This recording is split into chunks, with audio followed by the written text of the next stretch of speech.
Pourquoi certaines personnes sont souvent méchantes sur les réseaux. Assis confortablement derrière un écran, il est plus facile de se lâcher. Et parfois, ça peut aller très loin. Bashing sur Facebook, troll sur Twitter, TikTok et autres réseaux, harcèlement sur Instagram. Mais pourquoi les humains sont si agressifs sur les réseaux comme en voiture? Scientifiques, philosophes et professeurs se sont penchés sur la question et, mauvaise nouvelle, nous sommes tous à la merci de tomber du côté obscur de la force. Il suffit de lire des commentaires sous des articles Facebook, des vidéos TikTok ou pire, de scroller sur des échanges Twitter pour le constater. Sur les réseaux sociaux, certains prennent un malin plaisir à parler violemment aux autres, sans même les connaître, évidemment. Et parfois, la cyberviolence peut aller très loin, insultes, harcèlement en ligne voire campagne pour appeler au lynchage en ligne d'une personne. Les réseaux sociaux, une fabrique de narcissiques. Quand on parle de narcissisme sur les réseaux sociaux, on pense souvent aux pages, aux 1001 selfies, à la course au like, aux mises en scène bien ficelées pour flatter son ego. Mais parfois, le narcissisme va plus loin et peut devenir pathologique voire dangereux, quand une personne se croit supérieure, et dans une quête permanente d'adulation. C'est là que cette personne peut présenter un fort manque d'attention aux autres et parfois adopter un comportement agressif.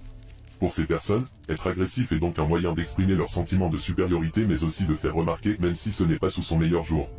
L'agressivité, un virus émotionnel. En clair, la violence peut être contagieuse. Quand on se fait attaquer, on peut être amené à répondre instantanément sur le même ton, ce qu'on ne se serait peut-être jamais permis de faire dans la vraie vie, voire à banaliser à son tour ce comportement sur Internet. D'ailleurs, d'autres études vont dans ce sens, comme celle publiée par les universités de Columbia et de Pittsburgh. Leur constat, les réseaux sociaux entraînent un effet négatif sur l'humeur, et une perte de contrôle. Et cerise sur le gâteau virtuel, les émotions de vos amis virtuels sont contagieuses, l'agressivité et la méchanceté en ligne vous contamineraient comme un virus.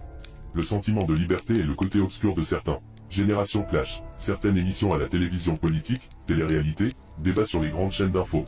Banaliseraient les paroles violentes voire les encourageraient. Les émissions de télévision, comme celle de la télé-réalité, où l'on se critique, on se note, et où l'on se juge ont précédé les réseaux sociaux. Sur les plateaux de télé, on peut regarder les journalistes et les politiques se battre entre eux.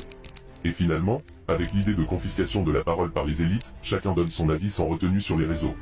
Cela donne quelque chose de très violent. C'est le signe d'un retour sur soi au détriment de la société. Chacun cherche son bonheur personnel, alors qu'il y a 20 ou 30 ans, on essayait de trouver une manière de vivre ensemble. Mais pour le sémiologue, ça ne veut pas forcément dire que les gens sont plus méchants qu'avant, les gens donnent leur avis depuis toujours. C'était juste beaucoup plus discret lorsque que ça se cantonnait au café du coin. La méchanceté n'est pas due à Facebook, TikTok, Instagram ou Twitter. Elle a simplement plus de facilité à s'y exprimer.